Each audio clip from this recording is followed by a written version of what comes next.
আমি রান্নাবান্নাকে খুব বেশি একটা কমপ্লিকেটেড করতে একদমই পছন্দ করি না। যতটা সহজভাবে করা যায় ঠিক ততটুকু সহজ আর সিম্পলভাবে করতেই পছন্দ করি। সেই দিন আমার বড় মেয়ের জন্মদিন ছিল, তার আবদার ছিল ফ্রাইড রাইস আর চিলি চিকেন খাবে, তাই একসাথে প্রায় 10-15 জনের মতো ফ্রাইড রাইস একবারে রান্না করেছি। আর এই ফ্রাইড রাইসটা কিভাবে আমি সহজ, সিম্পল আর খুবই তাড়াতাড়ি করে করেছি সেটাই আজকে তোমাদের সাথে শেয়ার করব। ফ্রাইড রাইসের জন্য সবার প্রথমে যেটা দরকার সেটা হলো আগে থেকে রাইসটা রান্না করে রাখা। তার জন্য আমি এইখানে আতপ চাল নিয়ে নিয়েছি আর চালটা একদম খুব ভালো করে ধুয়ে নিয়েছি। আর যেই হাঁড়িতে আমি রাইসটা রান্না করব একদম বলকুঠা জলের মধ্যে চাল, কিছুটা পরিমাণ তেল, দারচিনি, এলাচি, তেজপাতা আর অল্প একটু লবণ দিয়ে রাইসটাকে আমি 70% মতো কুক করে জলটা ঝরিয়ে ফেলবো। আর এই ফ্রাইড রাইসে দেওয়ার জন্য একটা সিক্রেট মশলা আপনাদের সাথে শেয়ার করি। এই যে প্লেটে যে মশলাগুলো দেখতে পাচ্ছেন সেগুলোকে হালকা তেলে গুঁড়ো করে নিব। প্লেটে ছিল মৌরি মানে মিষ্টি সস, দারচিনি, এলাচি, জায়ফল আর জয়ত্রী। তার সাথে বেশ কিছুটা কালো গোলমরিচও আমি গুঁড়ো করে নিব। গোলমরিচটা ভাজার দরকার নেই। আর ফ্রাইড রাইসে একটু সবজি না থাকলে কালারফুল লাগে না, তাই গাজর আর বরবটিগুলো হালকা করে তেলের মধ্যে ভেজে নিয়েছি। আর ফ্রাইড রাইসের জন্য আমি এখানে সবগুলো মশলা রেডি করে রেখেছি। এখানে ছিল আদা কুচি, রসুন কুচি, কাঁচামরিচ কুচি আর ওই যে তেলে রাখা গুঁড়ো মশলাটা আর গোলমরিচের গুঁড়ো, সেই সাথে কিছুটা পেঁয়াজ কুচিও ছিল আর বিভিন্ন ধরনের sauce, tomato sauce, soya sauce আর গ্রিন চিলি সস। চলো, হাতের কাছে যেহেতু সবকিছু রেডি আছে রান্নাটা শুরু করে দেই। ফ্রাইড রাইসের জন্য আমি এখানে ডিম নিব। আমি 5টা ডিম নিয়েছি। ডিমগুলো ভাঙতে ভাঙতে একটা কথা শেয়ার করি। ফ্রাইড রাইসের সাথে কিন্তু আমি সেদিন চিলি চিকেন রান্না করেছিলাম আর চিলি চিকেনের রেসিপিটা কিন্তু আমার আগের ভিডিওতে দেয়া আছে, আমার পেজে গিয়ে অবশ্যই তোমরা একবার চেক করে আসতে পারো। ব্যাস, এবার এই ডিমগুলোর মধ্যে অল্প একটু পেঁয়াজ কুচি, পরিমাণ মতো একটু লবণ দিয়ে ভালো করে মিক্স করে গরম তেলের মধ্যে ডিমগুলোকে একটু স্ক্রাম্বল করে নিব। বাংলায় বলে যাকে ডিম ঝুরঝুরি। আমরা বাঙালি মানুষ, খাবারটা চাইনিজ হলে কি হবে, আমরা কিন্তু বাঙালি ভাবে রাঁধতেই বেশি স্বাচ্ছন্দ্য বোধ করি। এই তো কথা বলতে বলতে ডিমের স্ক্র্যাম্বল গুলো আমার রেডি হয়ে গিয়েছে। প্রথমেই বলেছিলাম যে আমি ফ্রাইড রাইসটা একদমই সহজ, সিম্পল আর তাড়াতাড়ি করে রান্না করব, তাই একটা বড় হাঁড়ি নিয়ে নিব। আর হাঁড়িতে আমি চিকেন ফ্রাই করেছিলাম, সেই চিকেন ফ্রাইয়ের তেলটা দিয়ে দিব।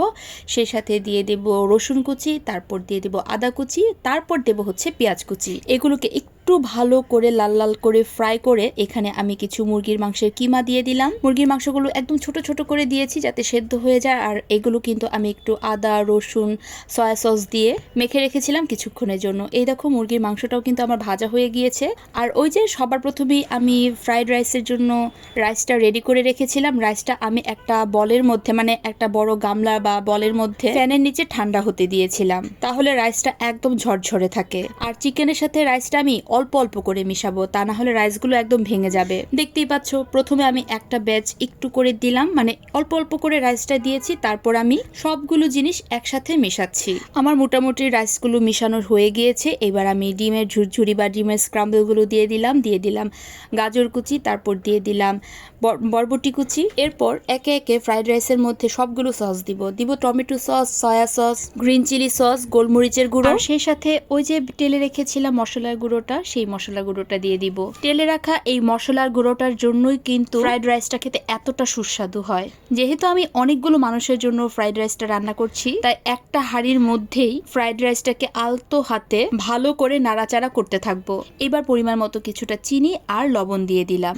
আসলে আমি রান্নার সময় সবকিছুই একদম চোখের আন্দাজ আর হাতের আন্দাজেই রান্না করি, কোনো কিছুর এক্সাক্ট মাপ আমি বলতে পারবো না। যাই হোক, এরপর আমি বেশ কিছু কাঁচামরিচের কুচি দিয়ে দিলাম।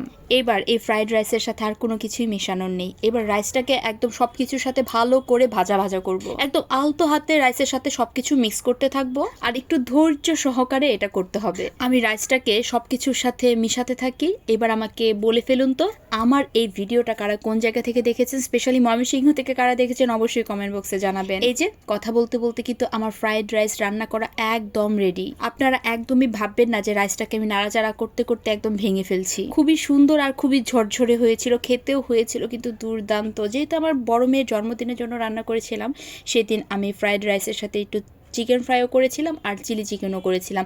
আর এই চিলি চিকেনের অসম্ভব মজার রেসিপিটা কিন্তু আমি আমার পেজে আগেই শেয়ার করেছি, তোমরা চাইলে অবশ্যই একবার দেখে রাখতে পারো। সো আজকের ভিডিওটা আর আজকের এই সুন্দর ফ্রাইড রাইসের রেসিপিটা কিন্তু এই পর্যন্তই। দেখা হবে তোমাদের সাথে আমার পরবর্তী একটা ভিডিওতে। আর আজকের এই শর্টকাট ফ্রাইড রাইসের রেসিপিটা যদি তোমাদের কাছে ভালো লেগে থাকে, অবশ্যই তোমরা টাইমলাইনে শেয়ার করে রাখতে পারো। সো আজকের মতো এখানেই, টাটা।